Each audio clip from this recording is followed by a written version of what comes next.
እንዴት ናችሁ? እንግዲህ እንደሚታወቀው ሀዲያ ሆሳዕና ለ2019 ዓ.ም ዝግጅት እያደረገ ነው የሚገኘው። አዲስ አሰልጣኝ ሾሟል። ከዛ ባለፈ በትላንትናው ዕለት አጥቂውን ቢኒያምን ማስፈረሙ ይታወቃል።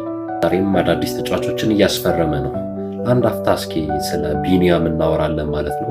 እኔ እስከማውቀው በእኔ ዕድሜ በሀዲያ ሆሳዕና በቅርብ ጊዜ ታሪክ ውስጥ የፊት መስመሩን ከተረከቡ ምርጥ አጥቂዎች ወይም ዝውውሮች ብዬ የማስባቸው እንደ ቴዎድሮስ መንገሻ፣ እንደ ኤሪክ ሞራንዳ፣ እንደ ኢዮኤል ባርች፣ ዳዋ ውጤሳና ባየ ገዛኸኝ በኋላ የክለቡ ደጋፊዎች ልብ የሰረቀና ትልቅ ተስፋ የጣሉበትን ፍርሚያ ማግኘት ተችሏል ብዬ አምናለሁ። እርሱም ቢኒያም ጌታቸው ነው።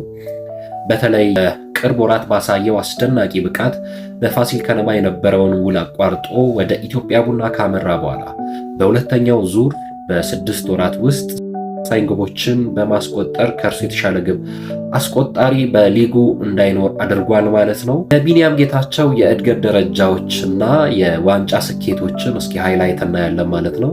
የቢኒያም እግር ኳስ ህይወት ደረጃ በደረጃ ራሱን እያነጸ የመጣ የጽናት ውጤት ነው ማለት ይቻላል።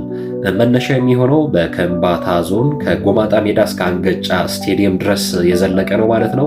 የእግር ኳስ መሰረቱን በታችኛው እርከን ጥሎ የተነሳው ቢኒያም ታችኞቹ ሊጎች ባሳየው የጎል ፍላጎትና የሜዳ ላይ ተጽዕኖ ፈጣሪነት ትልቅ ደረጃ የመድረስ አቅም እንዳለው ቀድሞ አስመስክሯል ማለት ነው።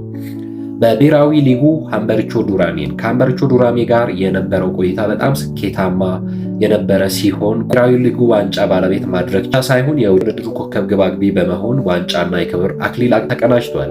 በከፍተኛ ሊጉ ወልቂጤ ከተማ ካመራ በኋላም ያንን የጎል ማሽንነቱን ቀጥሏል ማለት ነው። ወልቂጤ ከፍተኛ ሊጉ ዋንጫ አሸናፊ በማድረግ በድጋሚ የውድድሩ ኮከብ አግቢ በመሆን የከፍተኛ ሊጉ ድንቅ አሻራውን አሳርፏል ማለት ነው።